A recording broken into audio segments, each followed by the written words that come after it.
नमस्कार विद्यार्थी मित्रांनो, आपण आपल्या सहकार विषयातील दुसरं प्रकरण सहकारी संस्थेच्या सचिवाचा पत्रव्यवहार या प्रकरणाचा अभ्यास करीत आहोत।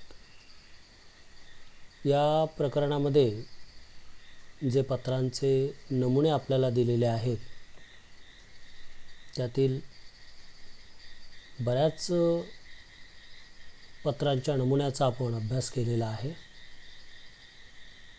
आज आपण एक नवीन पत्राचा नमुना अभ्यासणार आहोत।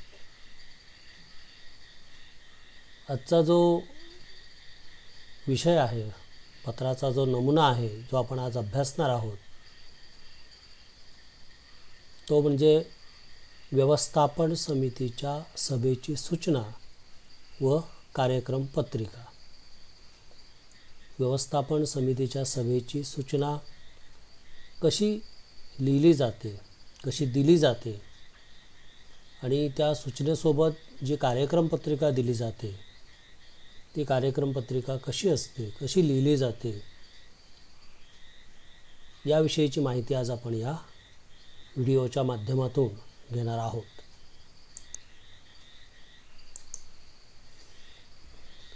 विद्यार्थी मित्रांनो, नेहमीप्रमाणे आपण या ठिकाणी लेटर हेड तयार करणार आहोत।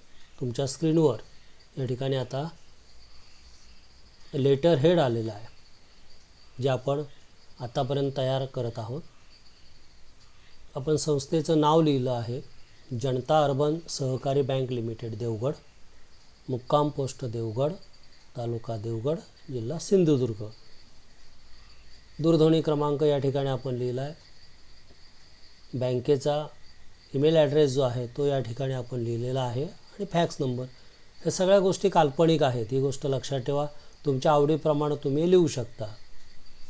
संस्थेचं नाव तुमच्या आवडीप्रमाणे लिहा। पत्ता लिहिताना योग्य पद्धतीनं लिहिला गेला पाहिजे, ही गोष्ट लक्षात ठेवा। संस्थेचा पत्ता आणि ज्या व्यक्तीला आपण पत्र लिहिणार आहोत त्या व्यक्तीचा पत्ता, या सगळ्या गोष्टी जुळून याव्या लागतात। या ठिकाणी आता आपण कोणा व्यक्तीला पत्र पाठवत नाही आहोत, तर आपण व्यवस्थापन समितीला सभेची सूचना पाठवणार आहोत। एक प्रकारचं पत्रच आहे ते, पण ते इंटरनल आहे। बँकेने आपल्या व्यवस्थापन समितीच्या सदस्यांशी केलेला हा पत्रव्यवहार आहे। तर आपण हा पत्रव्यवहार कसा केला जातो तो या ठिकाणी बघू आपण। लेटर हेड म्हणजे संस्थेचं नाव, पत्ता व दूरध्वनी क्रमांक, ईमेल ॲड्रेस, फॅक्स या गोष्टी लिहून झाल्या की पत्राला नेहमीप्रमाणे जावक क्रमांक जो आहे, जावक नंबर जो आहे तो लिहिला गेला पाहिजे। तर या पद्धतीने तो आपण लिहायचा। म्हणजे त्या पत्राचा जो क्रमांक आहे, जावक क्रमांक, तो आणि कोणत्या वर्षातलं ते पत्र आहे ते कळावं यासाठी /2122 असं आपण इथं लिहिलेलं आहे। म्हणजे जावक क्रमांक आहे 234/2122। 21-22 ह्या सहकार वर्षातील हे 234 नंबरचं संस्थेकडून गेलेलं, बँकेकडून गेलेलं पत्र आहे असा त्याचा अर्थ आहे। पत्राची आपण तारीख लिहिलेली आहे 22 जून 2021। तुम्ही परीक्षेमध्ये जर असा प्रश्न आला की हे नमुना पत्र लिहायला जर तुम्हाला सांगितलेलं असेल तुमच्या बोर्डाच्या प्रश्नपत्रिकेमध्ये, तर त्या दिवशीची सुद्धा तुम्ही तारीख लिहू शकता, तसं काही नाही आहे। पण जी तारीख लिहाल त्याच्या अनुरोधानं किंवा त्या तारखेला जुळणाऱ्या बाकीच्या तारखा पुढच्या ज्या असतील त्या असायला पाहिजेत, ही गोष्ट महत्त्वाची असते। ठीक आहे, 12 जून 2021 आज आपण या ठिकाणी तारीख या पत्राला लिहिलेली आहे। त्यानंतर जे व्यवस्थापन समितीचे जे संचालक असतात त्यांना ही व्यवस्थापन समितीच्या सभेची सूचना आणि कार्यक्रम पत्रिका द्यायची असते आणि त्यामुळे या ठिकाणी प्रति माननीय श्री गोरा काळे हे आपण नाव लिहिलं आहे।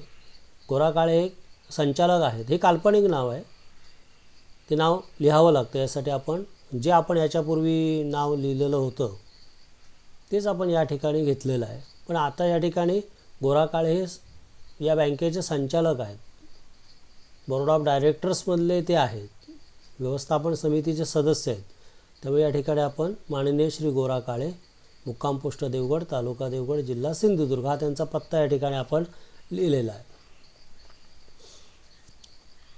आता पुढचा जो पत्राचा महत्त्वाचा भाग आहे तो म्हणजे सूचना पत्राची, ती या ठिकाणी आपण दिलेली आहे. महोदय, आपणास कळविण्यात येते की संस्थेच्या म्हणजे बँकेच्या व्यवस्थापन समितीची सभा रविवार दिनांक 20 जून 2021 रोजी दुपारी 2 वाजता संस्थेच्या मुख्य कार्यालयात आयोजित करण्यात आलेली आहे.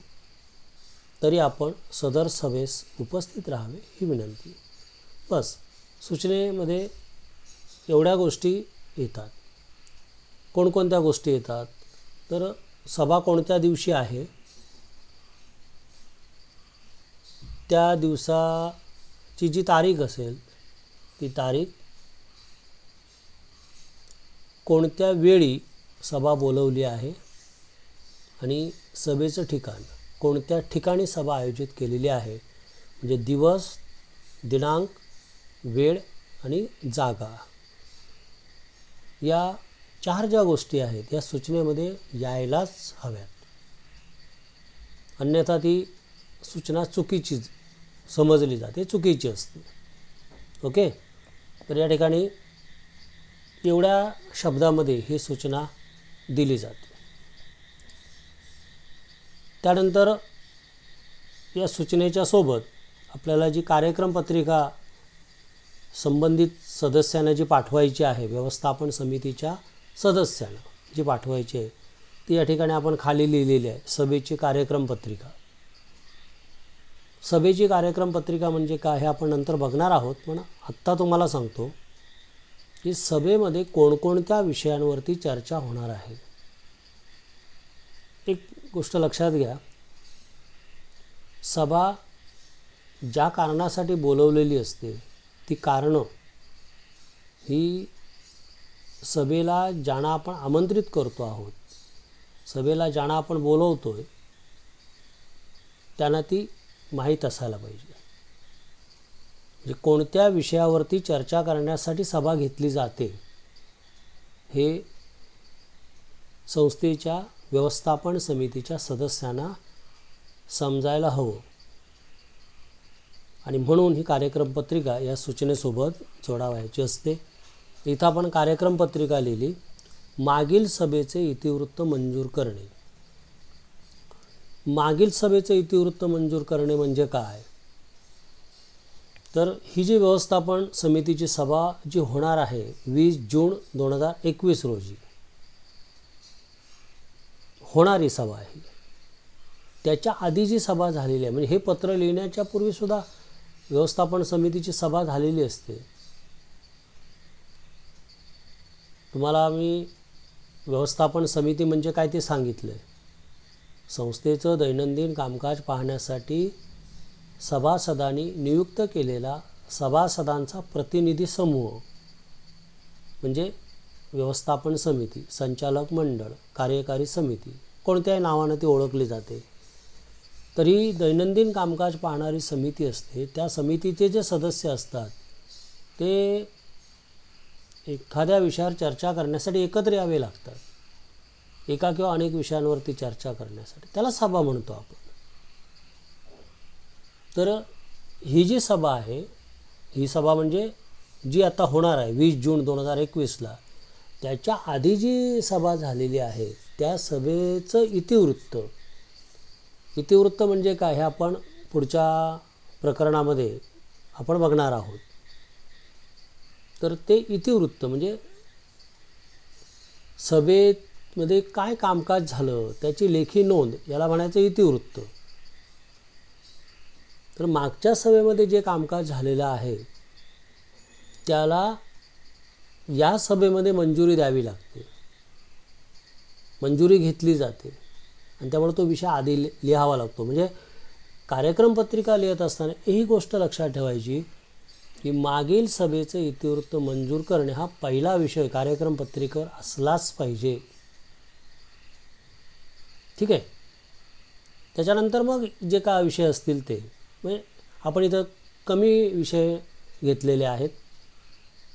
कर्ज मागणी अर्जांना मंजुरी देणे, अर्थात हे आपण संस्थेचं नाव जे लिहिलेलं आहे ते बँक असं लिहिलेलं असल्यामुळे जनता अर्बन सहकारी बँक लिमिटेड देवगड. बँकेचं काम काय असतं तर ठेवी स्वीकारणे आणि कर्ज देणे. तर कर्ज मागणी जे अर्ज आलेले असतात त्या अर्जांना व्यवस्थापन समितीच्या सभेत मंजुरी घ्यावी लागते. त्यामुळे जे अर्ज आलेले आहेत ते त्यांना मंजुरी घेण्यासाठीची सभा बोलवलेली आहे असा त्याचा अर्थ आहे. म्हणजे जी अनेक कामं आहे त्याच्यातलं एक काम, ज्या कामासाठी व्यवस्थापन समितीची सभा बोलवलेली आहे त्याच्यातील हे एक काम आहे सभेसमोर ठेवलं जाणारं. सभेमध्ये जे विषय चर्चेला येणार आहेत त्याच्यातला एक विषय आहे कर्ज मागणी अर्जांना मंजुरी देणे. आलं लक्षात? म्हणजे जे कर्ज मागणी अर्ज बँकेकडे आलेले आहेत ते व्यवस्थापन समितीच्या सभेत मंजुरीसाठी ठेवले जाणार आहेत. ठीक आहे. म्हणजे हा दुसरा विषय. जर हवं असेल तर आणि विषय लिहू शकतो. सभासदत्व मागणी म्हणजे करणारे जे अर्ज असतात किंवा सभासदत्व प्राप्तीसाठी जे आलेले अर्ज असतील ते अर्ज मंजुरीसाठी ठेवणे. समजा काही सभासदांनी राजीनामा दिला असेल तर त्यांचे अर्ज जे असतात राजीनामा मंजुरीबाबतचे अर्ज ते व्यवस्थापन समितीच्या सभेत ठेवणे. भाग हस्तांतरणासाठी अर्ज आले असेल ते ठेवणे. कारण व्यवस्थापन समितीच्या सभेत ही सगळी कामं केली जातात. या सर्व बाबींना मंजुरी देणं हे व्यवस्थापन समितीचं काम असतं. त्यामुळे हे असे विषय तुम्ही लिहू शकता. पण आज या ठिकाणी आपण फक्त या ठिकाणी हा दुसरा एक बँकेशी रिलेटेड अशा प्रकारचा विषय या पत्रामध्ये घेतलेला आहे. तुम्हाला जर वाटलं तर तुम्ही आता सांगितलेले जे विषय आहेत ते कार्यक्रम पत्रिकेवर घेऊ शकता. तिसरा विषय महत्त्वाचा जो आहे तो म्हणजे संस्थेच्या आर्थिक स्थितीबाबत चर्चा करणे. साधारणतः हा विषय प्रत्येक व्यवस्थापन समितीच्या सभेत चर्चेला येतो. कसं कामकाज चाललं, आर्थिक कामकाज कसं चाललं आहे, ठेवींच्या बाबतीत संस्थेची काय अवस्था आहे, दिलेलं कर्ज वसूल होत आहे, किती होत आहे, नाही वसूल होत असेल तर काय करायचं, अशा प्रकारची जी चर्चा असते ही चर्चा या ठिकाणी केली जाते. त्या संदर्भामध्ये हा विषय आहे. आणि हा जो शेवटचा चौथा जो विषय आहे ना हा असा तो विषय प्रत्येक कार्यक्रम पत्रिकेमध्ये सभेच्या लिहायचा. सभेची कार्यक्रम पत्रिका वरचे जे विषय आहेत पहिला विषय आहे मागील सभेचे इतिवृत्त करणे हा लिहायचा, 1 नंबरला लिहायचा. आणि बाकीचे तुमचे विषय जे असतील ते झाले की शेवटी तुमचा विषय कुठला येणार, माननीय अध्यक्षांच्या परवानगीने आयत्या वेळी येणाऱ्या विषयांवर चर्चा करून निर्णय घेणे. हे जे वाक्य आहे हे शेवटी लिहायचंच आहे कार्यक्रम पत्रिकेच्या. म्हणजे मागील सभेचे इतिवृत्त मंजूर करणे आणि माननीय अध्यक्षांच्या परवानगीने येणाऱ्या आयत्या वेळच्या विषयांवर चर्चा करून निर्णय घेणे या दोघांच्यामध्ये इतर विषय तुम्ही लिहायचे. पण हे 2 विषय एक वरती आणि एक कार्यक्रम पत्रिकेच्या शेवटी असे तुम्ही लिहायचं. ओके. तर अशा प्रकारे आपण ही छोटी कार्यक्रम पत्रिका लिहिलेली आहे. ठीक आहे. तर या ठिकाणी पत्राचा शेवट करताना कळावे आपला विश्वासू सई सचिव आणि जनता अर्बन सहकारी बँक लिमिटेड देवगड हा पत्राचा अशा प्रकारे तुम्ही शेवट करायचा आहे. तर विद्यार्थी मित्रांनो, जर परीक्षेला व्यवस्थापन समितीच्या सभेची सूचना आणि कार्यक्रम पत्रिका तयार करा असा जर प्रश्न आला तर अशा प्रकारची ही सभेची सूचना आणि कार्यक्रम पत्रिका तुम्हाला लिहिता येईल किंवा अशा पद्धतीनं तुम्ही ती लिहा. धन्यवाद.